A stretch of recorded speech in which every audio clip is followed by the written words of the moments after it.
Harp on Sports, The Bar, Harp on Sports podcast, audio, media, radio network. Follow, share, like, subscribe at Harp on Sports. You know the drill, harponsports.com and the Harp on Sports YouTube channel. What do we have in store for you on this episode? A little Jacksonville in the box, Coach K calls it, and a little SEC suction. Starting off first with the new bold plan for Jacksonville. Spent 5 years of my radio career, media career in Jacksonville. Every single year there was a new plan. One of them got done. One. The one that got done was the U.S. Assure Club inside the stadium with the amphitheater and the flex field, although that one wasn't exactly what was initially designed. They had to scale that back a little bit. Shad Khan, the owner of the Jaguars, put a bunch of his own money into that. So did the city. A little bit easier considering the years that was built, that you had relocation fees paid to all NFL owners from the Rams and the Chargers. So the Rams and the Chargers pay relocation fees totaling $70 million. So yeah, Shad paid for that. I like his idea. I like his vision. Here's an owner that's willing to kick in some money. Some don't kick in any or don't want to kick in any. Some kick in all of it, like Jerry Jones. Arthur Blank kicking in, what was it? Every single penny that was spent over the cost in Atlanta, he picked up the tab on. Okay, that's look, you have different proposals out there. Different owners kick in different amounts. I get it. Here's what's the truth about this. Everything that was proposed lays the groundwork for a new stadium. Everything that was proposed doesn't make downtown Jacksonville better. It's a vision, but it's a misguided vision. Like the 3-tier football practice field complex on the river, that was just absurd and just what a waste of time. Lot J made sense. Lot J made sense. It was a hotel. It was a live arena. It was an apartment complex. It made sense. This one doesn't. Look, with all due respect, Jacksonville does not need a Four Seasons. It doesn't. It needs a downtown district. Don't get me wrong. You have to start somewhere. Well, that somewhere was Lot J. It was too expensive. So you peel back on it. I get it. But an indoor practice facility with 2 practice fields and, banquet halls. And guys, that's not, what's that going to get you? What Shad Khan said he's going to kick in $120 million. The city's on the hook for the extra $300 million on this. The Jaguars, the moral of the story in all of this, because the Jacksonville Jack in the Box, bing, bing, bing, every year something pops up. Every year, we're going to do this, we're going to do this, we're going to do this, and then none of it gets done.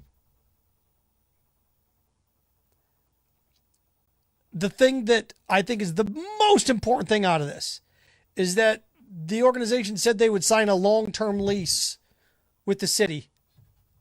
That's an assurance. If you do this, we'll do this. So if you're the city and you look around and go, okay, we're going to spend $300 million on what? A Four Seasons hotel and an indoor practice facility. Now, does the Four Seasons hotel then trigger a convention center next to it, then trigger something else next to it? I don't know. I do know this, though. The highway coming down, or at least the overpass coming down, did trigger a push to build more things down there. Now, what that Doro fixture place is gone now next to the baseball grounds. They're going to build a rooftop bar and some apartments down there. Okay, that's the next leg. But look at that. You had the bar that was built downtown, the brewery that was built downtown, and that was 4 years ago. And now finally something else is getting built. You know, this plan for a $1 billion downtown entity. Great. I guess. You know, the Lot J with the hotel and the apartment complex and the indoor practice facility is something that Urban Meyer wants. Well, okay. We can move our football operations out of there. It's the inside of the stadium's just inadequate. I've been in there. I don't think it's that inadequate, but fine. If you want to sail that boat up the river, go for it. But a Four Seasons down there, you might as well build a water park down there. I don't mind if you want to build like a downtown waterway village / entertainment district and hotels. That's fine. That's great. I'm in. You got me. I'm in. But a Four Seasons hotel? Hey, honey, let's go to the Four Seasons in Jacksonville. And do what?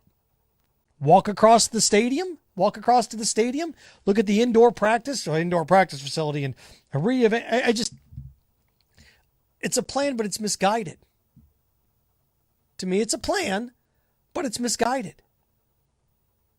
The one, again, the Lot J one, and I put something out there that on Twitter, on Harp on Sports, at Harp on Sports on Twitter, that I'm asking for a poll right now. And the poll is, which your favorite artist renderings the last half decade was your favorite that was never built?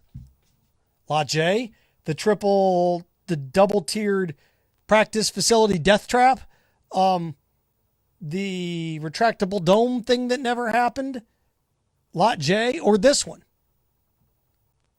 The most ridiculous one of all was what? The most ridiculous one of all is the triple-tiered downtown thing. That's ridiculous. This is the second most ridiculous one. We're going to try. The reason they do those indoor practice facilities in college football is to attract recruits. Think somebody's going to come sign with the Jaguars because they got to look at our state-of-the-art indoor practice facility. Okay, great. I guess. They're going to come here because you draft them or you pay them more money. That's how it works. We need this indoor practice facility. Really? You do? Now, look, I'm not saying that doesn't need to be renovated and some things need to be changed up down there, because it does. But I see stories that shows you that the Jaguars aren't moving. No, it doesn't. And I've said from the beginning, is Shad Khan going to move the Jaguars? Never. He's not. Now, look, if they ever expand to London and he wants to own the new London team, it says, I'm going to give up my ownership of the Jaguars for this new London franchise. Then he didn't move the Jaguars, did he?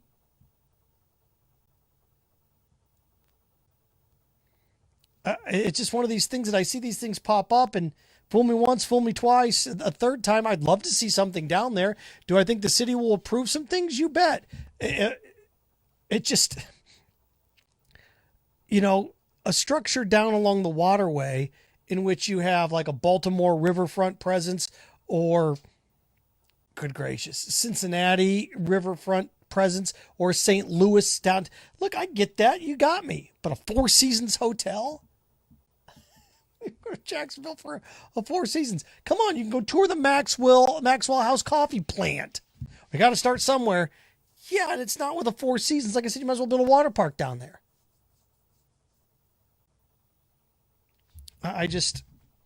Urban wants that indoor practice thing. That's great. I'm glad he wants it. I don't know how that helps the city, though. How's it help the city? So you can have, a more convenient, and that's just it. It helps college-wise with recruiting. I don't know how it helps the city. I don't know how.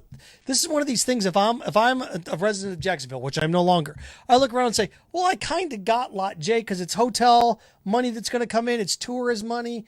It's an apartment complex. Okay, so if there's an apartment complex downtown that's right there, then that leads to the propensity that they're going to need to build a grocery store down there and more restaurants. I get how that spurns things. Boom, it triggers the next thing.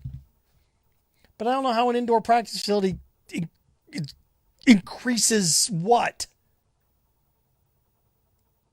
Increases what? Now, I thought a re-examining of Lot J would have been great. I do, but you see this is like, we're gonna, $300 or $400 million, idea to remodel the stadium, which is coming. And here's what, again, I want to see him stay in Jacksonville. I do. I think you can make it really cool. You can make it really neat. Like the Colts in Indianapolis, you could make it work. Smaller markets can make this work. Green Bay's history rich, Buffalo's history rich. Smaller markets have made this work. But here's the thing, and this is the truth. You're the city of Jacksonville and you build a Four Seasons on the water in the St. John's, and you build an indoor practice facility and spend 440 million, Shad kicks in 120, you kick in 300 million for this. In 3 years, this is built. Then the Jaguars are going to come to you and say, okay, we need $1 billion for the stadium.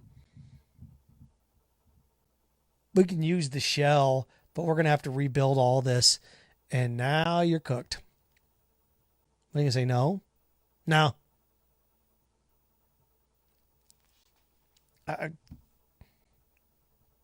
Again, Four Seasons, I don't get it. I don't know what the obsession is with that. You want to build a convention center and some things along the waterway? I get that. Four Seasons? Shad Khan owns Four Seasons. That's why he wants it. I get it. I'm sinking $300 million into something down there. I want it to be for something of the people. You know, you want to spur this. You want to get things going down there. You need to get people to go from the beaches to downtown. You need to have more stuff downtown. More stuff downtown. I would love to see like the SEC baseball tournament start to rotate, like Nashville, Jacksonville, stuff downtown, more things downtown. The NCAA tournament's already down there. I get it. You want more stuff downtown. The people of Jacksonville to go to, stay downtown, keep building the money in there. But from the Landing to all these places, like I said, I was like, nice to see the Doro fixture tore down, going to build an apartment complex. Okay, that's fine. Indoor practice facility, guys, good gracious. So much for that flex field. I think they built that. That thing's a waste of space. Seriously, that flex field's a waste of space. Daly's place is great. Flex field's a waste. Okay, from that to this. So there's your Jacksonville Jack in the Box. Again, what would I like to see? I'd like to see a development like a downtown waterfront where building shops, all sorts of things down there. Where Met Park is, you can take Met Park and put it where the Landing is, like down there. There's things that you can do along the waterfront there. 15, 20 businesses to line that. Four Seasons. It's a plan, but it's misguided. Coach K calling it a career. You know, he says it's because of his family. It's a weird press conference, weird music, just bizarre. That's beside the point. Coach K calling it a career, saying it's because of his family. Some people saying it's because of the transfer portal and movement and not being able to hold on to guys. Look, teams have been one and done. Zion, RJ Barrett were one and dones a couple of years ago. The transfer portal's killing him. How? Now, I don't know why he's walking away. I guess he is in his mid-70s. He's been at Duke for 41 years. Doing anything for 41 years is a long time. Heck, I've been living that long and it feels old at times. But here's the thing. I was wondering about this and replacing him. It looks like John Shire, who played for him, won a national title when they beat Butler, is going to replace him, and that's fine. You promote from within. That's good. I get it. But I was thinking about the active coaches, the most difficult to replace. You know, Coach K's a legend. How do you replace him at Duke? It's going to be tough. But if you come to Duke and you win a title within 5 years, okay, that's Coach K won 5 and 40. Oh, okay, if he wins a title, it took Mike Krzyzewski 12 years to win a title at Duke. Took him 12 years. Okay, if you're John Shire, you come in, you become the head coach, you win a title in 5 or 6 years. Okay. Duke's not the dominant go to the Final Four team ever. What did Duke go to? 7 Final Fours in a 17-year stretch in the 80s and early 90s. They've been to that many since then. A little bit different. It's a different world for Duke now. So I believe replacing him, it's going to be tough. Legend, all-time winningest coach. But it won't be nearly the task that's going to be to replace 2 other guys that are currently coaching. Jim Boeheim, Syracuse when he retires, easier to replace than Coach K. Bill Belichick, what he's done in New England, right? 5 Super Bowls, 6 Super Bowls. Did them all with Brady. I get it. All right, it's going to be tough for Belichick to, it's all because of Brady. We don't know that enough yet with Belichick. Brady wins the Super Bowl in Tampa, definitely puts a little ding in Belichick's legacy. But if Bill Belichick coaches for 4 or 5 more years and somehow gets back to another Super Bowl and wins one, good luck. If Belichick can win another Super Bowl there, right now replacing Belichick, right now is the low point. It's hard to believe we're saying this, but right now is the low point on how difficult it's going to be to replace Bill Belichick. It is. It's the low point. And if they don't make the playoffs again this year and Brady goes on to have more success in Tampa, you can point back to that. But if he has any success at all in New England and can get back to another Super Bowl and win another Super Bowl, good luck replacing that. Good luck. But of all the coaches that are currently coaching at their current spot, the one that's going to be the toughest to replace is Nick Saban. Unrealistic expectations, whatever they are. Anytime that dude didn't win a national title, it's like, we got to push him out and hire Kirby Smart. Saban doesn't have it anymore.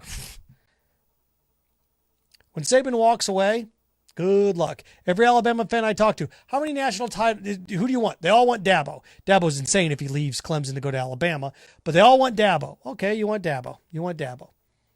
Dabo, you can get the same players at Clemson that Saban can get at Alabama. Actually, you get better players at times.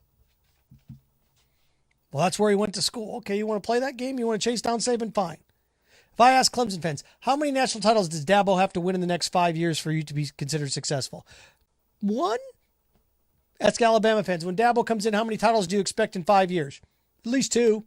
At least. But you need to win national championships 40% of the time. It's unrealistic expectations. Just unrealistic expectations. They're there. They're there. So, again, I look at this and I've looked around and Saban of all the coaches, like, oh, Krzyzewski's going to be impossible to replace. Not 5 titles in 40 years. You can have success within 5 years there. Get to a Final Four in the first 4 or 5. Then okay, you're on your way. Because let's face it, Mike Krzyzewski's been, what, to 2 Final Fours the last decade? 2?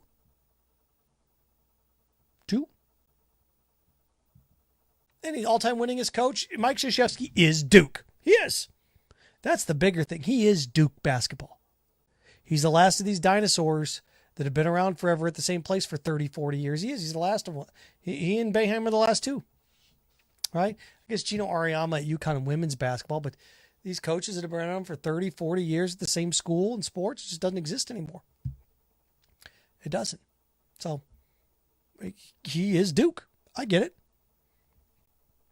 It's going to be interesting to see the brand. Because even like North Carolina had Dean Smith, and then Dean Smith to Guthridge, and Guthridge to Doherty, and Doherty to Roy Williams. So you've had these other guys at Carolina. Duke's only been Coach K. At least that's how it feels.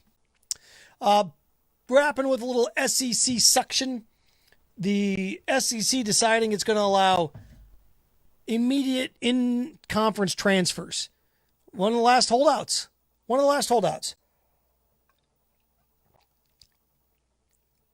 It's too bad, because the rest of college football was hoping that the SEC was going to be stubborn about this and saying, nope, you transfer within the conference, you still have to sit out a year. The SEC didn't have a choice here. It's like the SEC is going to allow transfers immediately within the conference. The presidents and chancellors have agreed. You didn't have a choice. Let me explain to you how this works. Because it's pretty simple. If I am linebacker at Florida, Georgia, Tennessee, I'm not happy. Linebacker LSU, not happy. And your conference says you're not allowed to if you transfer within the conference, you have to sit out a year. You know who gets better immediately? Clemson. Who gets better immediately?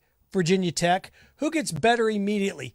Texas. Who gets better immediately? Oklahoma, Oklahoma State, Penn State, Ohio State. If I'm a stud linebacker and you were the SEC, you say, nope, you can't transfer immediately within the college. Oh, but I can go play in the Big Ten right away? Okay, I'll leave LSU. Where's Ohio State? Okay, I'll leave LSU. Where is Penn State? Okay, I'll leave. Oh, Georgia? I can't. I got to sit out a year if I want to transfer from Georgia to A&M. Okay, I'll go play at Clemson then. So the SEC, you didn't have a choice. The SEC looked around collectively and said, look, we can either keep all our talent in this conference, or we can be a bunch of stubborn turds and say no transferring within the conference without sitting out for a year, and we're going to lose 70% of these guys to other top 10 programs. Let's keep the talent here. What the SEC did today was put a fence up around the conference. Say, no, you can transfer, but you can transfer and play immediately, and why not? And here's the rub of all of this. I've said this, and I'll continue to say this. It's what's best for sports. What Justin Fields playing immediately was bad for Ohio State. Justin Fields going to Ohio State and playing immediately, was that bad for college football? No. Joe Burrow transferring, playing immediately, was that bad for college football? How are any of these guys transferring and playing immediately bad for college football? You know who it's bad for? Major Division I coaches that over-recruited. You know who transfer immediately and playing immediately is bad for? Coaches that overpromised. Hoarders of talent. You came here, I promised you could play. You sit on the depth chart. Sit until you're a junior. Why, coach? I want to go play right now. Transferring and playing immediately is best for you and me as fans. It's what's best. What, keeping you third on the depth chart where you don't get to play? How's that beneficial to anybody? What it does is it makes the turnaround process quicker, and it makes good teams better. And it makes great teams not have the ability to hoard all the talent. How's that a bad thing? It's not. There you go. And my Budweiser shirt and Budweiser hat on today, wanted to give them a plug for their marketing. So I thought, you bet. I love me some Diesels. And the fact that they ran a promotion over Memorial Day, carry as many cases out as you want, upwards of 4, and you only have to pay for 1. Brilliant marketing. Budweiser also coming out and saying everybody that gets vaccinated gets free beer. Good. Part of the solution, not part of the problem. Oh, it's a shameless plug. Who cares? If somebody goes and gets vaccinated because they get free beer, that's one less sick person in America. Good. We get to 70% of Americans that get at least one vaccination shot by July 4th, then Budweiser's giving away free beer. How's it a bad thing? Good for them. Here comes the king. Here comes the big number 1. Good for the heavies, man. Good for the Diesels. There you go. Harp on Sports, the bar. Harp on Sports at Harp on Sports, Twitter at Harp on Sports, Instagram, Harp on Sports, the Facebook page, YouTube channel, harponsports.com. Follow, share, like, subscribe. You know what to do. Remember, stay clean, stay focused, stay strong. Frankenstein. Have fun with your friends.